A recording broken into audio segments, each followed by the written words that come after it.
పూరా లోకల్. అందరికీ జై భీమ్, జై శ్రీరామ్.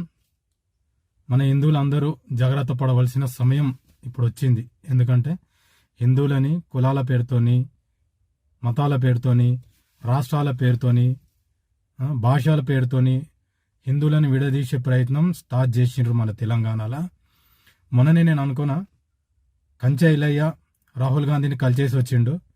కలిచేసి రాగానే మన తెలంగాణలో మార్వాడి గో బ్యాక్ అన్న నినాదం స్టార్ట్ చేసిండ్రు. నువ్వు ఎవనివిరా మార్వాడి గో బ్యాక్ అనడానికే? నువ్వెవనివిరా? నీకేం సంబంధం రా? నువ్వు మతం మారిన గొర్రె, నువ్వు క్రిస్టియన్వి, నువ్వు దళితునివి కావు. నీకెందుకురా మా హిందూ సమాజంతో? మార్వాడిలో మేమంతా హిందువులం ఒక్కటి. నువ్వు ఎవనిరా మార్వాడి గో బ్యాక్ అనడానికి? ఈ రకంగానైతే కర్ణాటకలో లింగాయట్ల మధ్యలో చిచ్చు పెట్టి హిందూ సమాజం విడదీయడం కోసం ప్రయత్నం చేసిండ్రు ఈ కాంగ్రెస్ ప్రభుత్వం. అదే రకంగా మన తెలంగాణలో కూడా కులాల పేరుతోని డివైడ్ చేసే ప్రయత్నం మొదలెట్టిండ్రు. ఎందుకంటే కాంగ్రెస్ ప్రభుత్వంకి హిందూ సమాజాన్ని విడదీయకపోతే మాత్రం రాబోయే దినాల్లో కాంగ్రెస్కి పుట్టగతులు ఉండయి. అందుకే ఇట్లాంటి చర్యలకు పాల్పడుతున్నారు కాంగ్రెస్ నాయకులు. విషయం ఏంటంటే, ఈ మార్వాడీలు మతం మారారు, వీళ్ళు మారారు, మిగతాలో కూడా మారనియరు. అదే వీళ్ళ బాధ. ఈ క్రైస్తవ మిషనరీకి వీళ్ళ నుంచి ఎటువంటి ఫండింగ్ రాదు. వీళ్ళు ఫండింగ్ చేస్తారు. ఎవరికి చేస్తారు? ధర్మం కోసం, హిందుత్వం కోసం పనిచేసే హిందూ సంస్థలు ఏవైతే ఉన్నాయో వీళ్ళు ఫండింగ్ చేస్తారు. అందుకే వీళ్ళ బాధ. తెలంగాణలో హైయెస్ట్ ట్యాక్స్ పేయర్ ఎవరంటే ఈ మార్వాడీలే. వీళ్ళు క్లియర్ గా దందా చేసుకుంటారు, జెన్యున్ గా దందా చేసుకుంటారు. చేసుకుని దానికి ట్యాక్సులు కడతారు వీళ్ళు. ఇప్పుడు తెలంగాణ ప్రభుత్వంకి హైయెస్ట్ ట్యాక్స్ పేయరు ఈ మార్వాడీలే, రాజస్థాన్ నుండి వచ్చిన వాళ్ళే. వీళ్ళు ట్యాక్స్ కట్టకుండా పోతే తెలంగాణ పరిస్థితి ఏంది? ఇప్పుడు ఆలోచించిండ్రా? తెలంగాణలో మనము రెవెన్యూ ఎక్కడి నుండి సంపాదిస్తున్నాము? ఆల్కహాల్, లిక్కర్, మందు తాగిపించి తాగుండ్రా, మీరు తాగుండ్రి, యూత్ తాగుండ్రి, తాగి జడుపుండ్రి అనేసి మనము మందు తాగిపించి ట్యాక్స్ సంపాదిస్తున్నాం. మందు బంద్ చేయండి. మందు బంద్ చేస్తే యువత బిజినెస్ చేసుకునే ఆలోచన పెరుగుతారు. ఆ రకంగా మనం వాళ్ళతోని పోటీ పడే తత్వాన్ని మనం నేర్చుకోవాలి. మన పిల్లలకు కూడా నేర్పియాలా.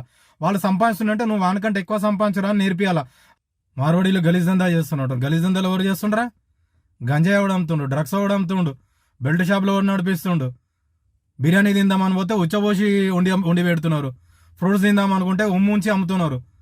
ఇవి గలీజ్ దందాలు. దీంట్లో మీద మాట్లాడే దమ్ము నీకు లేదు, కానీ మార్వాడీలు గలీజ్ దందా చేస్తున్నారని మాట్లాడుతావు.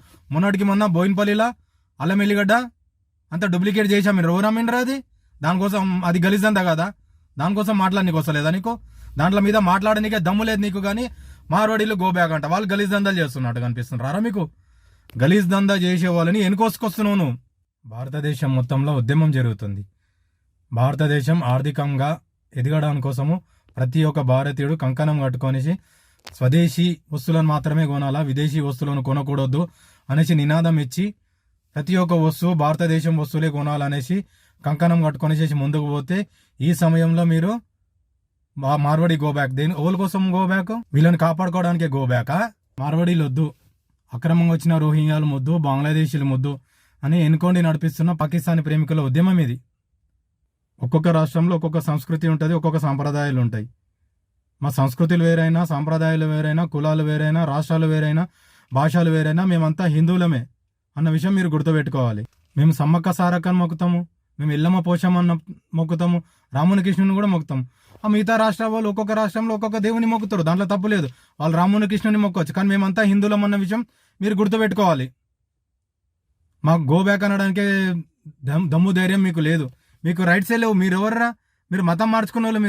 మీరు దళిత సమాజంలో లేకుండా మా సమాజాన్ని, మా జాతిని, మా సంస్కృతిని మీరు వదిలేసి మీరు క్రైస్తవ మతం తీసుకుంటారు. మిమ్మల్ని ఎట్లా హిందువులుగా మేము పరిగణిస్తాం? మీరు అసలు ఎస్సీలే కాదు. మతం మార్చుకున్నప్పుడు మీరు బీసీసీలోకి వస్తారు. మీకు మా జాతిని వ్యతిరేకించే, మా జాతిని తిట్టే, మా దైవాన్ని తిట్టే, మా కులాన్ని తిట్టే అర్హత మీకు లేదు. సారక్కని వ్యతిరేకించిన చిన్నజీఆర్ స్వామిని కూడా మేము వ్యతిరేకిస్తాం. మేము వ్యతిరేకించడానికి ఎన్నుకో. మాకు దమ్ముంది. అదే మా సంస్కృతి, మా సాంప్రదాయం, మా హిందూ దేవుళ్ళని తిట్టిన అక్బరుద్దీన్ని వ్యతిరేకించే దమ్ము మీకు ఉందారా? మాట్లాడుతున్నారు. మా హిందూ సమాజం, మీరు హిందువులు ఎడికెళ్ళవుతారా మీరు? ఇదంతా కాంగ్రెస్ ప్రభుత్వం ఆడుతున్న డ్రామా, ఆడుతున్న నాటకం అనే విషయం అర్థమైంది.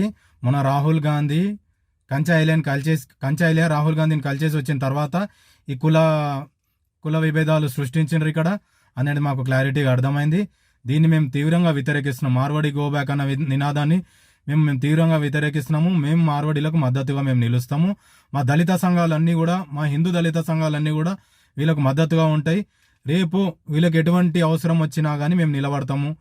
మీరు 20 తారీఖు రోజు ఏదైతే ప్రెస్ మీట్ పెడతా ఉంటారో, మీరు పెట్టిన తర్వాత ప్రెస్ మీట్ మేము కూడా పెడతాం. ప్రెస్ మీట్ పెట్టిన తర్వాత మా కార్యాచరణ ఏందో మేము త్వరలో ప్రకటిస్తాము. మార్వాడీలకు మద్దతుగా మేము ఉంటాం. జై భీమ్, జై శ్రీరామ్.